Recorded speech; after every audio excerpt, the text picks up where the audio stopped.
자, 이 강의 시작하겠습니다. 강의 노트는 1강 강의 노트 계속해서 하는 걸로 하겠습니다. 여러분들이 민법 강의를 어떻게 보면 처음 들어보는 거일 수도 있는데 대부분의 강의는 늘어져요. 저도 옛날에 민법 강의 한 로스쿨 3학년 직전에 들었었는데 40강 한다고 해놓고 막 강사님이 막 50강 하시더라고요. 그래서 12강보다는 조금 늘어질 것 같더라고. 제가 미리 공지 드렸고요. 제2강. 그래서 근데 강의 노트는 제가 미리 제작했고 작년에 강의했었던 그 강의 노트에다가 조금씩 수정 추가할 것들을 하기 때문에 강의 노트는 1강부터 12강으로 셋으로 제가 그렇게 만들어 놓겠고, 실제 제공되는 강의는 조금 늘어져서 한 14강 정도 혹은 최대 15강까지 될 수도 있겠다. 그거는 제가 말씀드린 일정에 플러스 일주일 정도 제가 강의를 더 할 수 있다라는 거예요. 그렇게 좀 양해 부탁드립니다. 복습은 잘 하셨나요? 제가 항상 설명드리는 거 복습 꼭 하셔야 됩니다. 예습은 안 할지 몰라도 복습은 꼭 하셔야 돼요. 사실 예습을 하는 것도 좋습니다. 그러니까 제가 업로드를 하죠. 보통 업로드를 하고, 업로드를 하면 그 유튜브 그 상세 안내, 그 동영상 자체 상세 안내 그 밑으로 탭 이렇게 하는 클릭하면 상세 안내가 나오잖아요. 항상 그 각 강의에 첫 번째 그 강의 그 상세 안내에 그 강의 자료 링크를 걸어놓겠습니다. 오늘은 아마 뒷부분에 시간이 되면 2강, 제 강의 자료상 2강이 시작될 거고요. 그게 안 되면 모르겠어요. 제가 최대한 지금은 충실하게 설명하는 것이 좋을 것 같아서 최대한 진도를 천천히 나갈 생각이거든요. 여러분들이 완전 처음 민법을 접한다고 생각해서 나갈 것이기 때문에 지금 그 제 강의 자료상 2강까지 나갈 수 있을지 모르겠는데, 나가더라도 약간 처음에 맛보기만 나갈 것 같습니다. 그래서 각 강의 첫 번째 강의에 강의 자료 링크에서 문서를 다운로드 받을 수 있게 제가 조치를 하도록 하겠습니다. 그래서 그걸 보고 미리 예습을 하고 이 강의를 들으셔야 돼요. 그러니까 지금은 제가 저번 시간에 나눠드렸던 1강 강의 자료를 뒷부분을 보시고 지금 이 강의를 보시는 것을 시작하는 것을 권합니다. 예습은 그냥 훑어보고 법조문 체크하는 정도. 그래서 절대로 제가 3시간 강의를 한다면 1시간 이상 쓰지 마요. 이상 절대 하지 마요. 제가 봤을 때 빠른 집중력을 통해서 한 30분 정도면 충분합니다. 하지만 복습, 예습은 3시간 강의 기준으로 30분이면 충분한데 길면 1시간까지. 그런데 복습은 무조건 제가 강의한 시간 이상으로 복습하셔야 돼요. 제가 저번에 한 3시간 반 정도 강의 올렸잖아요. 그러면 복습도 3시간 반 해야 돼요. 꼭 하셔야 됩니다. 그리고 이 복습은 강의 듣자마자 꼭 하셔야 돼요. 잔소리 좀 할게요. 왜냐하면 여러분들이 어떻게 공부하는지가 중요하고 공부 방법이 너무나도 중요해요. 그래서 제가 그 올바른 공부 방법과 방향성을 알려드리기 위해서 이 강의를 진행한 것이고, 이 강의를 들어서 여러분들이 저는 정말로 효과가 있었으면 좋겠거든요. 사실 이 강의를 진행하기 전에 좀 많이 고민을 했었어요. 저는 현직 변호사를 하고 있고 그 일로도 너무 힘들어요. 하지만 이 강의를 진행한 이유가 너무 기존 공부 방식에 대해서 일단 학생들이 모르는 경우가 너무 많고, 그리고 잘못 알려진 경우가 너무 많아요. 그러니까 이 부분에 대해서 제가 시정을 해서 좀 올바른 방향으로 보내고 싶다는 문제의식이 있었어요. 그런 문제의식이 있었기 때문에 지금 이 강의를 하는 거, 그렇기 때문에 내용을 여러분들에게 알려드리는 것도 중요하지만 어떻게 공부해야 되는가에 대해서 알려드리는 것도 지게 중요하다고 생각해요. 물론 로스쿨 입학하신 여러분들은 상위권의 공부 어떤 능력을 가지고 있다라고 저는 믿어 의심치 않지만 저 또한 상위권의 공부 능력을 가졌다고 생각했지만 결과적으로 이거는 너무 아닌 방향으로 가더라고요. 법공부 좀 달라요. 제가 해본 결과. 그렇기 때문에 이 복습은 이렇게 강의 듣자마자, 왜냐면 이 공부의 연속성과 시간이 이어지는 게 중요해요. 제가 저번에 옛날에 그 오리엔테이션 강의 또는 공부 방법에서 말한 게 5시간 곱하기 7일 하는 거, 9시간 곱하기 4일 하고 3일 쉬는 거, 뭐가 더 좋다고 했죠? 요게 더 좋아요. 공부는 영소성, 연속성, 그리고 집중 학습, 이게 너무 중요해요. 때문에 꼭 이렇게 하세요. 지금 제가 생각했을 때는 6시간 곱하기 저는 6일 했으면 좋겠어요. 6시간 곱하기 6일 했으면 좋겠습니다. 아니면 적어도 5시간. 그렇게 하면 제 강의를 듣고 바로 복습을 하고 그 다음날 하루 텀이 있으니까 그 다음날에 또 복습하고 그 다음 나갈 거 제가 강의 자료가 미리 좀 지금 딜레이 되고 있으니까 예습하고 이런 식으로 하면 충분해요. 적어도 하루에 공부 시간, 실시간 5시간은 꼭 확보했으면 좋겠어요. 정말로. 그렇게 하면 1월 말 정도면 민법이 한 번 1회독, 지금 제가 한 강의 적어도 1회독 하고 거기에다가 그 다음에 학교에서 주로 하는 강의 교재나 그런 것들을 읽으면서 사료 붙이면 돼요. 제가 디렉션을 가르쳐드리고 뼈대를 다 잡아드렸으니까 1학기 거를 사료 붙이면서 조금 더 세부적으로 공부하면 됩니다. 그럼 2월에 그렇게 편하게 공부하는 거예요. 그리고 2월에 계속 사례 반복해서 풀어보고 그럼 거의 완벽한 상태로 3월달에 가게 돼 있어요. 저는 확신해요. 그 부분은. 이렇게 꼭 공부해서 가셨으면 좋겠어요. 그래서 지금 1강 하셨던 거 지금 만약에 안 하고 2강 여기 왔다. 안 하고 여기 왔다. 그럼 다시 꺼요. 지금 이 동영상 끄고 2강 다시 복습하고 오세요. 복습 안 하고 이 강의 넘어오지 마세요. 제가 분명히 말했어요. 이 강을 넘어오지 마세요. 그러니까 니마 이 강을 넘어오지 마. 이러면 또 아재라고 하면서 막 여러분들 막 또 비난할 것 같은데 죄송합니다. 아무튼 2강으로 넘어오지 마세요. 1강을 복습 안 했으면 2강으로 절대 넘어오지 마세요. 제가 여러 번 경고했어요. 여러분들 이해 안 간 상태에서 쭉 들으면 옛날에 예비순환 방식이랑 다를 바가 없어요. 정말 다를 바가 없기 때문에 무조건 여기서 멈추고 1강 복습하고 오세요. 제가 여러 번 지금 시간 써가면서 지금 경고 드렸어요. 딱 여기까지 제가 잔소리하겠습니다.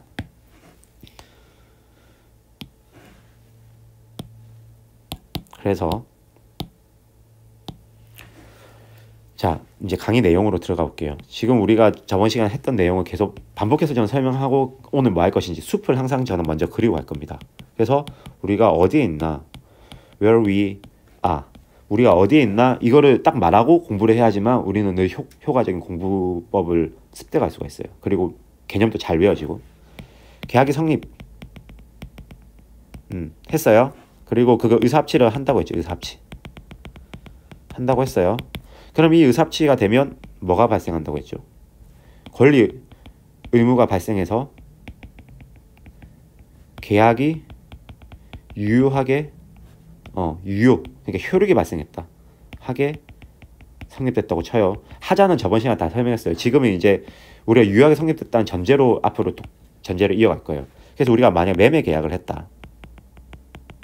계약했다 쳐요. 그 다음에 A라는 사람이 있고 B라는 사람이 있다. 저번에 제가 법인을 설명하기 위해서 일부러 삼성전자를 예를 들었는데 이제는 제가 법인의 개념은 법인권의 개념을 설명했으니까 그냥 사람으로 넘어와서 쉽게 설명할게요. 그냥 A라는 사람과 B라는 사람이 있다고 칩시다. 여기는 도인, 그러니까 매도인, 제가 항상 이렇게 이제 그릴 거예요. 매수인.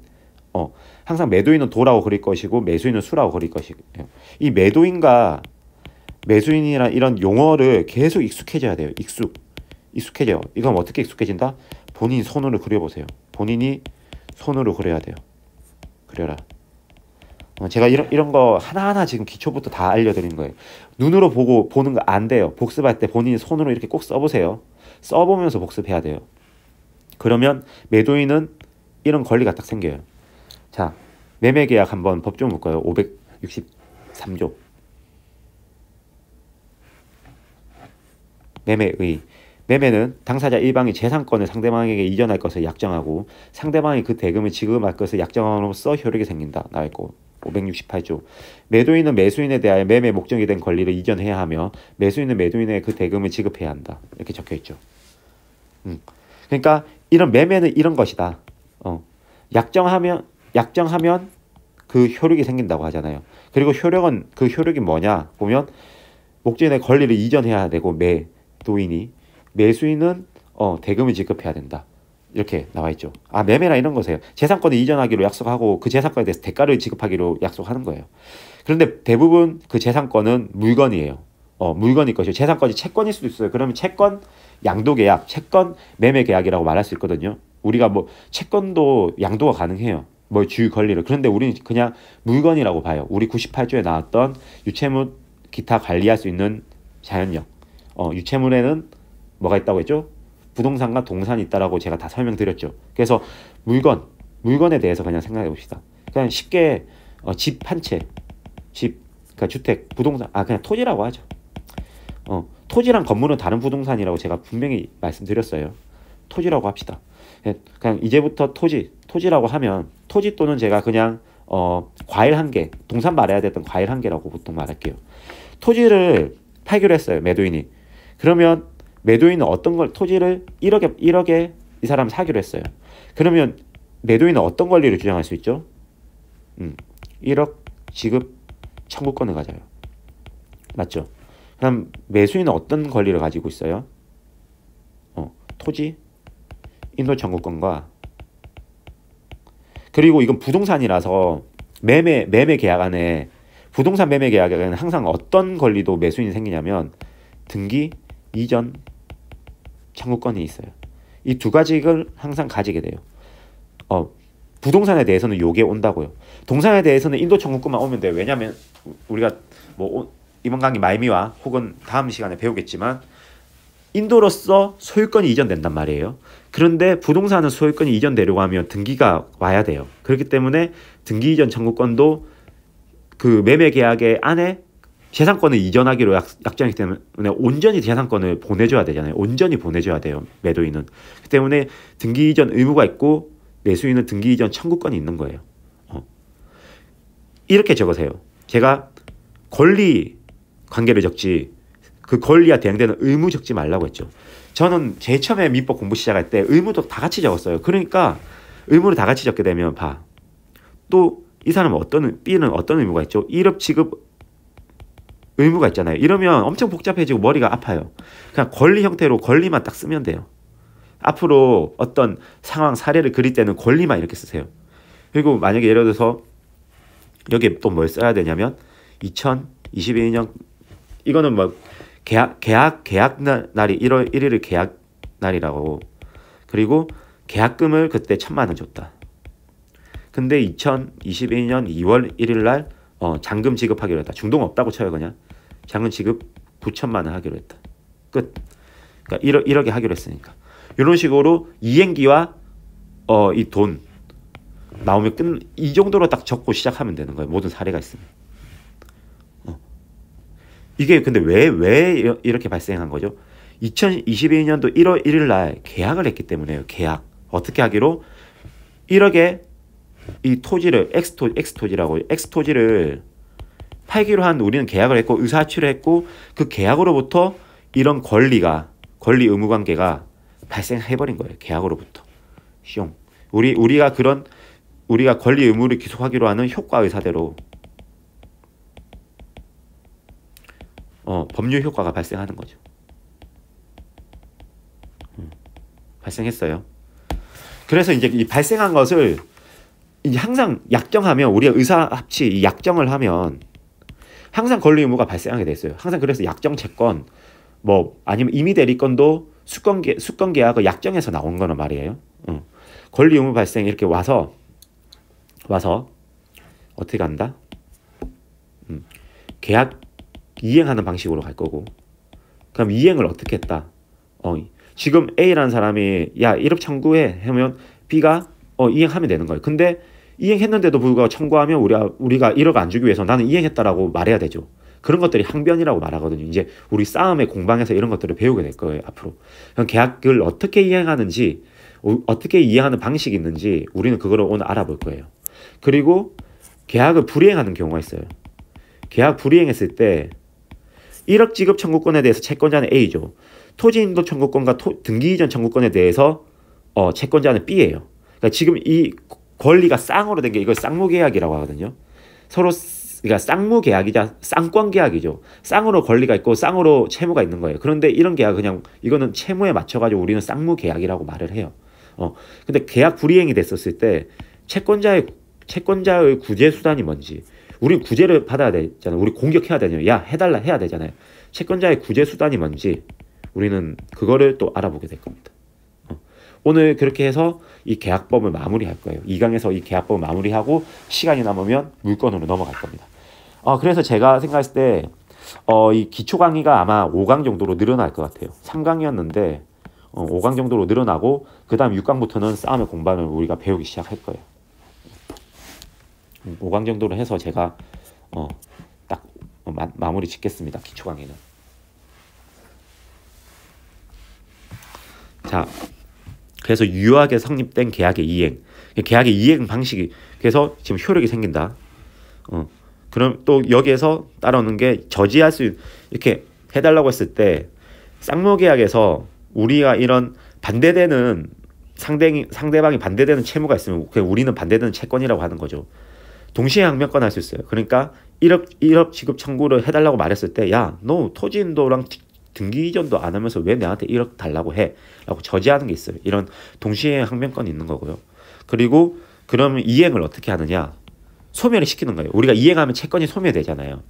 채권을 소멸시키는 거거든요. 1억을 지급해버리면 채권은 없어지는 거잖아요. 아까 매도인의 채권의 1억 지급 청구권이 우리가 B라는 매수인이 의무를 다하면 없어지는 거잖아요. 그 채권이 소멸된단 말이에요. 우리 이행을 해버리면. 그래서 그게 뭔지 변제상계 공탁 등이 있다. 주요하게 있고, 그 다음에 기타 우리가 이행하지 않았지만 소멸되는 사유들이 있어요. 아주 이건 정말로 중요한데, 소멸시효에 대해서 아주 간략하게 알아볼 겁니다. 간략하게 알아보면서 계약 이행 부분은 큰 그림을 그리고 넘어갈 거예요. 그래서 유효하게 성립한 계약의 이행, 이것들이 뭐가 있는지 한번 살펴볼 거예요. 그래서 일단 계약의 종류부터 우리는 알고 넘어갈 필요가 있어요. 항상 이런 말을 쓰기 때문에 용어를 정의하고 또 넘어가야 돼요. 쌍무계약이 무엇이냐? 그럼 어떤 것을 받기 위해서 어떤 것을 주는 관계예요. 그러니까 서로 쌍으로 상호구속 관계가 생기고 쌍으로 권리 의무가 생기는 거예요. 딱 아까 제가 말한 여기 매매 같은 쌍으로 이 권리 의무, 권리가 있으면 B는 의무가 생기는 거고, B가 이런 권리가 있으면, 토지 인도 청구권이 있으면 A는 토지 인도 의무가 생기는 거죠. 그래서 쌍으로 생기는 게 매매, 임대차. 임대차는, 매매는 아까 매수인과 매도인이 그렇게 됐어요. 임대차는 임차인과 임대인이 있는데, 임대인이 어떤 권리가 있냐면 보증금을 지급 청구할 권리가 있고, 맞죠? 권리가 있고, 그 다음 뭐예요? 차임을 청구할 권리가 있죠. 임차인은 뭐예요? 그 목적물이 뭐 원룸이면 원룸, 아파트면 아파트, 토지면 토지, 목적물을 인도 청구할 권리가 있고, 우리가 받아야 되니까. 그러니까 점유하게 해달라는 게 인도 청구예요. 인도해달라는 게. 그리고 그 다음 뭐예요? 이거를 사용 수익, 만약에 물이 샌다, 뭐 문이 안 열린다, 이럴 수도 있잖아요. 그래서 사용 수익을 잘하게 해달라고, 잘이란 말이 그냥 제가 쓴 거예요. 사용 수익, 그래서 청구권이라고 해요. 이런 것들을 가져요. 그리고 이런 청구권이 있으니까 임대인은 이 목적물 인도 청구와 사용 수익 청구권에 대해서 의무를 가질 것이고, 임차인은 임대인의 보증금 지급 청구권과 차임 청구권에 대해서 의무를 가질 거예요. 이게 쌍으로 지금 서로 다 가지고 있잖아요. 이런 쌍으로 가진 것을 쌍무계약이라고 해요. 그래서 매매, 임대차 등은 쌍무계약이라고 하고, 쌍무계약은 항상 어떤 쟁점이 나오냐면 요 쟁점이 나와요. 동시이행 항변권이라는 쟁점이 나오고, 이행 불능이 됐을 때 위헌분함의 쟁점이 나와요. 그래서 항상 쌍무계약은 이 쟁점을 떠올려야 된다라고 이제 머릿속에 우리가 공방의 지도를 그려놓는 거예요. 쌍무계약이라는 게 있고, 쌍무계약에서는 동시이행 항변권이나, 그러니까 매매나 임대차에서는 유연 부담의 문제가 항상 발생할 수 있다. 그래서 사례 문제를 풀 때 유의해라 라는 이 지도를 그리고 제가 짚어드리고 가는 겁니다. 편무계약은 뭐냐면 그냥 딱 한쪽만 의무를 부담하고 다른 한쪽은 권리만 부여받는 거예요. 증여, 사용대차, 보증계약. 증여는 뭐냐면 그냥 제가 A라는 게 있고 B라는 사람이 있어요. 우리 증여 계약을 해요. 어떤 계약? A가 목적물 X 토지를 줄 테니까 B는 1억에 받겠다라는 계약을 한다고요. 증여 계약을. 그러면 권리 의무 관계 어떻게 하죠?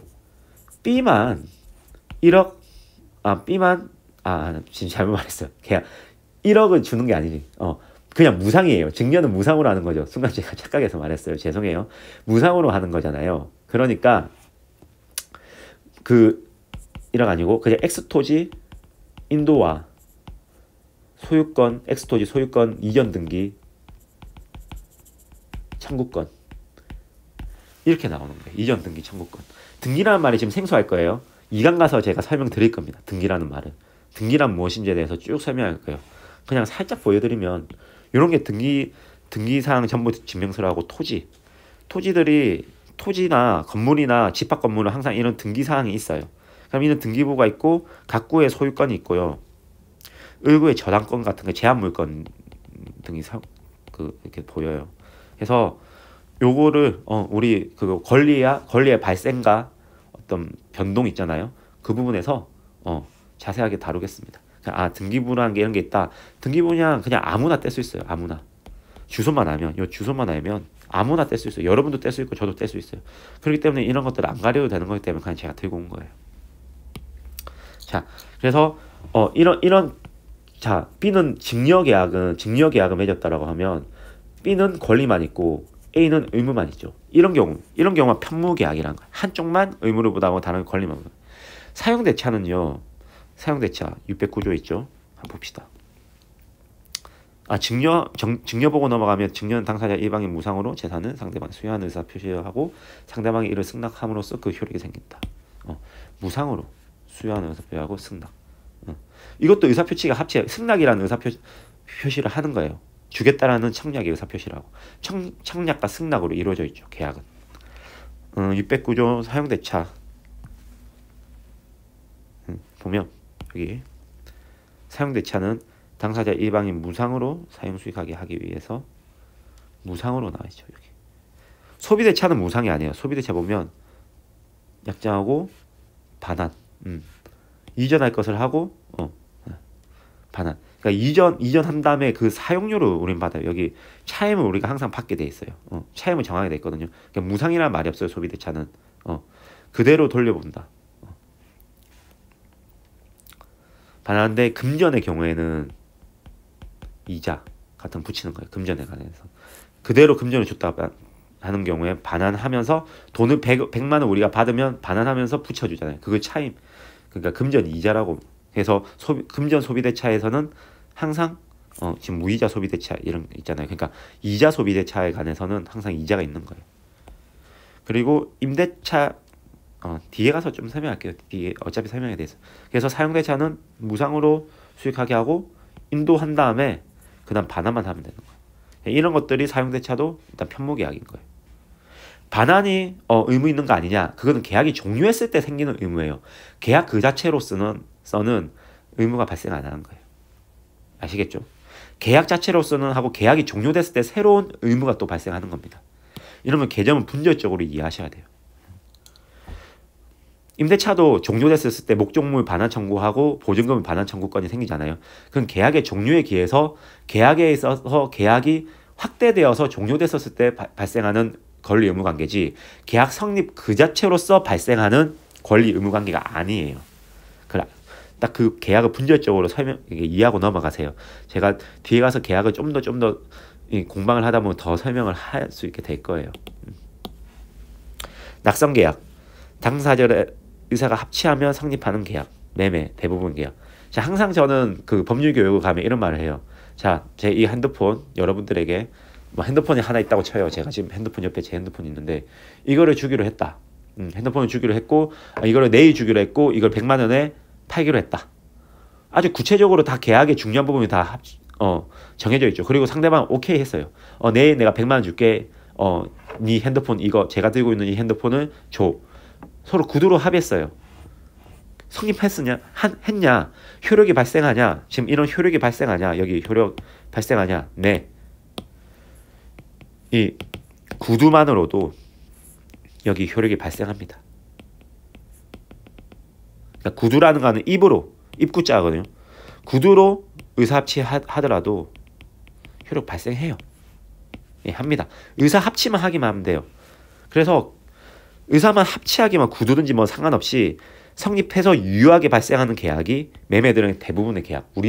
우리나라 민법은 그냥 의사만 합치하면 된다고요. 그 방식 상관없어요. 원칙적으로. 매매 다 대부분 그래요. 근데 왜 계약서 써라고 할까요? 결국 이건 증명의 문제예요. 증명의 문제. 결국 법정에 가서 결국 문제가 되는 거는 우리가 소송에 휘말리는 경우잖아요. 법정에 가서 증거 있어? 이랬을 때 증거가 없는 거예요. 증명력의 싸움이고 증명을 못 해내면 그거를 권리를 주장하는 사람이 증명을 못 해내면 그 사람이 지게 돼 있어요.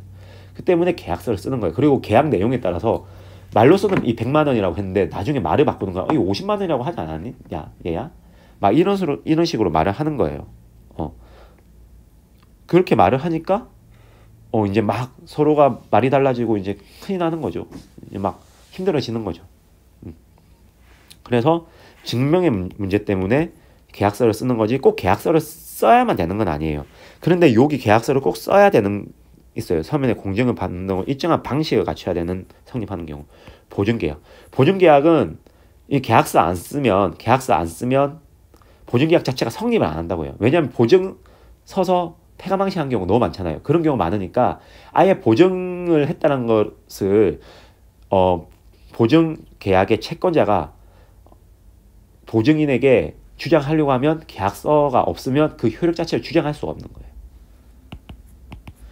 보증계약은 그렇게 하도록 되어 있습니다. 428. 자, 여기 넣었는지 모르겠네. 428.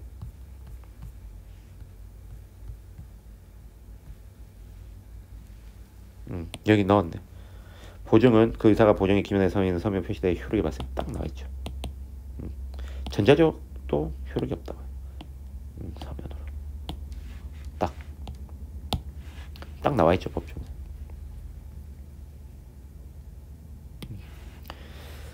대부분은 낙성계약이에요. 낙성계약은 승낙한다는 이 낙성이에요. 낙성계약은 의사만 합치하면 돼요. 효력 발생해요.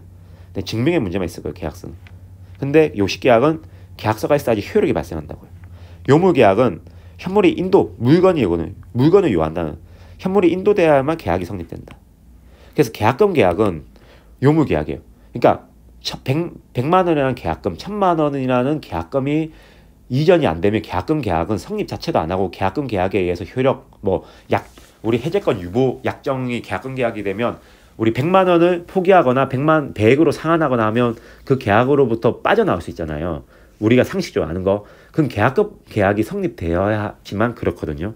이거 제가 다음에 설명드릴게요. 이거 하나하나 자세하게 설명드리기 시작하면 한도 끝도 없어요. 진도 계속 늘어져요.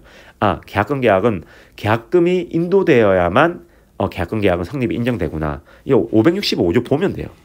565조 보면 해약금. 이 해약금이 계약금 계약을 말하는 거거든요. 당사자 일방이 계약 당시에 금전 기타 건물을 계약금 등의 명목으로 상대방의 교부한 때는 교부한 때 딱 나오잖아요. 이행이 착수할 때까지 포기하고 이게 해약금의 계약금으로 하면 해약금 약정을 하는데 이 해약금의 효력을 발생하게 하려고 하면 계약금 명목으로 교부해야 된다고 딱 나와 있죠. 법조문에. 법조문이 그냥 우리의 신이라고 생각하면 돼요. 법조문 계속 이렇게 읽어줘야 돼요. 지금은 제가 친절하게 강의 교재로 3강, 제가 봐서 5강으로 늘어날 것 같은데 이렇게 법조문을 하나씩 보고 갈 겁니다. 지금은 여러분들의 공부 습관을 만들어주기 위해서. 그런데 나중에 6강, 7강부터는 제가 안 보고 갈 거예요. 꼭 필요한 법조문 아니면 안 보고 갈 겁니다. 여러분들이 강의 들으면서 계속 찾아보면서 강의 듣고 복습할 때 찾아가셔야 돼요. 저 분명히 말씀드렸어요. 공부 방식 제가 알려드렸어요. 이렇게 안 하면 나중에 구멍이 납니다. 법조문은 신성시하고 법조문은 항상 끼고 있는 버릇. 그거 꼭 가지고 있으셔야 돼요. 전형계약, 비전형계약. 민법 제3편 2장의 계약에서 전형적으로 열거하는 계약이 전형계약이에요. 전형 계약만 할 수 있는 거 아니에요. 우리는 의사의 합치만 했으면 어떤 계약이라도 다 만들어낼 수 있어요. 그 외의 계약은 비전형 계약으로 자유롭게 내용을 형성하여 양당 사장 의사합치에 의해서 성립 가능해요. 근데 이 전형적인 계약이 너무 우리는 많이 체결하는 계약이기 때문에 증여, 매매, 소비대차, 사용대차, 임대차, 고용, 도급, 위임, 임치, 조합. 그래서 민법에 아예 정해놓고 우리가 이거에 대해서 정하지 않아도 정하지 않은 사항은 매매라면 너희들 이런 거 지켜야 돼라고 민법에서 정해놓은 거예요. 이게 다 임의 규정, 그때 우리 강행 규정, 임의 규정 배웠죠. 다 임의 규정으로 거의 다 이런 식으로 규정을 한 거예요. 왜냐하면 이를 정해놔야지만 우리가 분쟁이 발생했을 때 법조문이 길을 열어주니까. 그런데 임대차나 이런 경우에는 편면적 강행 규정이라고 제가 저번 시간에 말씀드렸다시피 임차인에 불리한 것들은 무효로 한다는 것들이 있어요. 이런 것들이 있는 대부분 그런 계약들 말고 임의 계약이고 우리가 정해놓지 않으면 다 이 민법상의 규정을 따라간단 말이에요. 왜 그렇게 정해놓느냐? 우리가 분쟁이 생겼을 때 지도를 만들어 놓게 해주기 위해서. 이런 것들은 전형적으로 우리가 많이 하는 계약이기 때문에. 가장 많이 하는 게 우리가 보면 매매 계약 정말 많이 나오고요. 특히 우리가 수원법학적으로 많이 나오는 게 매매 당연히 많이 나오고, 소비대차도 많이 나와요. 어떤 소비대차? 이자부 소비대차, 그러니까 금전 소비대차. 돈 빌려주는 것을 이제는 우리는 대여계약, 대여금 계약 이렇게 말할 수도 있는데, 빌려줬다 이렇게 말했는데 이제는 고상하게 너 금전 소비대차 계약했어? 100만 원 빌려, 너 금전 소비대차 계약했구나, 이렇게 말해야 돼요. 너무 재수없죠. 근데 여러분들끼리는 금전 소비대차 계약했니? 이런 식으로 이제 계속 입에 붙들어 말해야 된다고요. 법적으로는 598조의 금전 소비대차 계약이 성립했다. 그래서 나는 물건을 인도 청구권이 있다라고 말했을 때 그 법조문의 근거가 매매 563조, 568조에 의해서 난 그 권리가 있어 라고 권리의 근거를 법조문을 통해서 적어주는 거예요. 이렇게. 사용대차는 약간 나오고, 또 많이 나오는 게 우리가 임대차, 직업도로 많이 나와요. 그런데 임대차는 이 민법 조문이 좀 반쪽짜리인 게 상가 임대차 건물 계약, 그리고 주택 계약이 아니야. 건물 임대차 보호법, 주택 임대차 보호법. 이 두 가지 법이 임대차에 우선해서 적용돼요. 주택이랑 상가일 경우에. 그다음에 오히려 이 보호법을 더 많이 보게 돼 있어요. 근데 일반적인 규정은 여기 또 있기 때문에 이거랑 플러스로 우리는 항상 봐야 됩니다. 그리고 많이 나오는 게 도급. 대부분 도급은 뭐냐면 공사 해달라고 하겠죠. 건물 짓고 만들어 달라 하고, 기계 제작해달라, 기계 만들어 달라고, 우리 웹페이지 제작해달라, 이런 거 다 도급 계약이에요. 그거를 법적으로 공사라고 말하기도 해요. 웹페이지 제작도 웹페이지 공사라고 말하기도 하거든요. 제작 공사 이렇게. 그래서 많이 나오는 게 요거입니다. 꼭 지금 제 강의를 스탑하고 554조 가서 읽어보고, 563조 가서 읽어보고, 598조 가서 읽어보고, 다 가서 읽어보세요. 중요한 건 이 4개지만 그래도 우리 1, 2, 3, 4, 5, 6, 7, 8, 9, 10개 가서 법조문 가서 읽어보세요. 지금 강의 스탑하고. 제가 이 하나하나 다 읽어드리면 시간이 너무 많이 걸리기 때문에 스탑하고 가서 읽어보고 오세요. 아시겠죠? 뿅. 자, 읽어보고 왔다라고 생각하겠습니다. 자, 계약의 효력. 이게 계약 총칙에 536조에서 542쪽에 그냥 법조문이 계약편 2장 계약편에 총칙에 계약의 효력이라고 이렇게 적어놨어요. 관에. 그래서 동시행 항변권, 채무자 위험 부담주의, 이행 불능, 이게 아까 말한 쌍무 계약에서 항상 생기는 위험 부담 법리입니다. 그리고 제3자를 위한 계약, 이런 것들이 있다고. 그래서 쌍무 계약, 계속 쌍무 계약 이렇게 나오잖아요. 이런 것들이 있구나. 위험 부담 법리가 있고, 여기 동시행 항변권이 있구나. 이거 정말 우리 계약에서 중요하게 다루는 거예요. 법조문이 너무나도 이렇게 길을 만들어주죠. 그래서 이어서 동시이행 항변권 한번 봐요. 쌍무계약의 당사자 일방은 상대방이 서로 쌍무가 있으니까 그 채무이행을 제공할 때까지 내 채무를 거절할 수 있다. 그런데 상대방의 채무가 변제기에 있지 아니할 땐 그러하지. 이 말은 뭐냐면 상대방은 안 해도 되고 내가 먼저 선이행해야 되는 경우가 있잖아요. 그러면 동시행 항변권 못 쓴다는 거예요. 그래서 한번 봐볼까요? 그래서 동시행 항변권도 보죠. 이행 저지 효가 있다는 거예요. 이행 저지 효가 있다. 그리고 상계 금지 효과라는 게 있는데 이거는 뒤에 우리가 동시행 항변권 좀 더 자세하게 살펴볼 때 이런 것들을 상계 우리가 4강 이후에 상계에 대해서 자세히 알아보면서 할 때 우리는 그때 공부하게 될 겁니다. 그래서 요건, 그러니까 효과는 동시이행 항변 쌍무계약에서 내가 이행한 채무가 있더라도 나도 상대방에게 요구할 채권이 있다라면 상대방이 그것을 안 하고 있고 그 채권이 변제기에 있으면 나의 채권이 상대방의 채무가 변제기잖아. 그러니까 나의 채권이 변제기에 있으면 내 거 안 해도 되구나. 저지할 수 있구나. 그럼 이 효력만 머릿속에 지금 넣고 가요. 쌍무계약에서 내가 반대세 나 안 할래. 저항할 수 있는 권리가 있다. 요거는 뭐냐?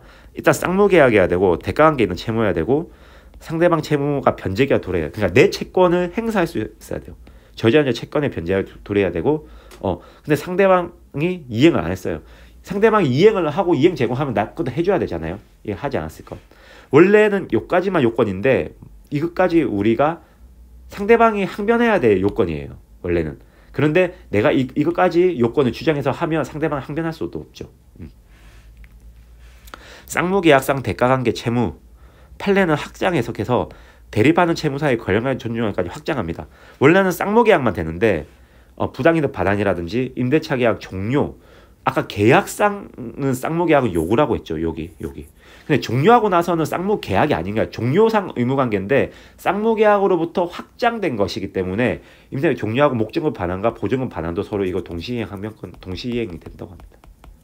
반환 안 하고 있으면 목적금 반환 안 해도 되고 목적금 반환 안 하고 있으면 보증금 반환 안 해도 된다는 거예요. 그러니까 확장까지 하는 겁니다. 쌍무계약을 확장해서 또 뭐 법조문에 또 따로 있는 거 있어요. 뭐 원상회복관계 548조에 가면 또 이런 식으로 적어놓은 게 있어요.